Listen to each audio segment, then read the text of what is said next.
halkani galabta waxaa lagu qabtay ziyaaradii 57 ee Sheekh Macalin Cumrow oo sanad walba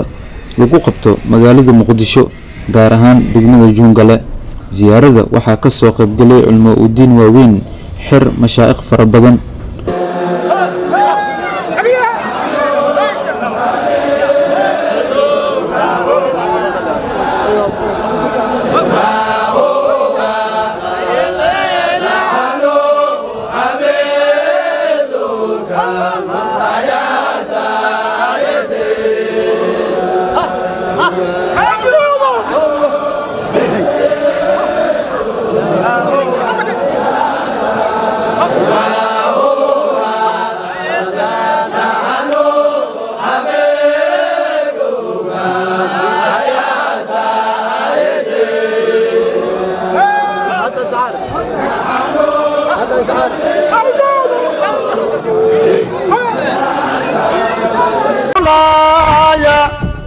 يا إلهي وسيدي ومولاي بذكرك يا رب الورى نتنعم وقد خاب قوم عن سبيلك قد عموا شهدنا يقينا بأن فضلك واسع وأنت ترى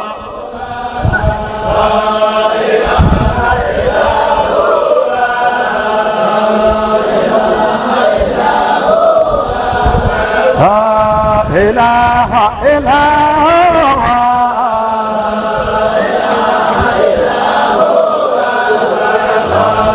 إله إله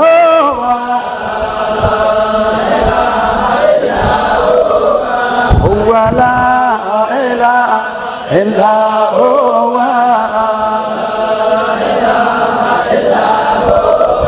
هو لا إله إلا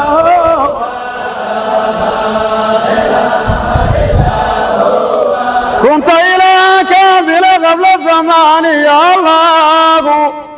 ليس إله غيرك لنا في الكون يا الله معز من تشاء منا مضل من تشاء يا الله ليس إله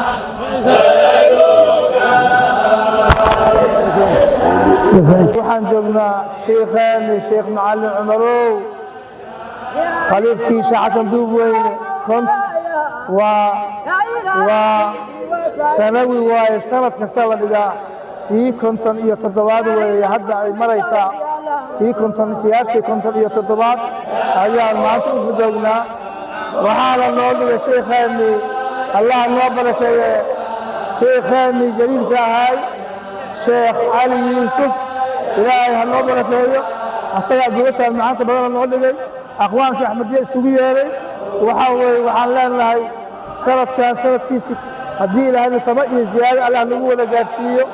sheekhaani Sheekh Macalin Cumrow oo khulafaadii waaweynada Sheekh Xasan Duubweyne ka baxday kamid ahaa ilaahay waxaan leenahay ziyaadkiisa ha aqbalo ilaahay waxaan leenahay ha aqbalo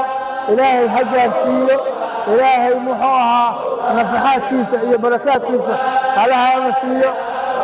intii ku dadaashay oo ku bixisay oo maal ku bixisay oo maskax ku bixisay oo qaraa'o ku bixisay oo quraan ku bixisay oo haddaba aan u taaganahay ilaahay dambigooda ha dhaafaan leenahay dadkii khayrkaas bixiyay oo sadaqada bixiyada wax ka bedel badan oo ka khayr badan Allah ugu soo bedelo ilaahay idankiisa insha Allah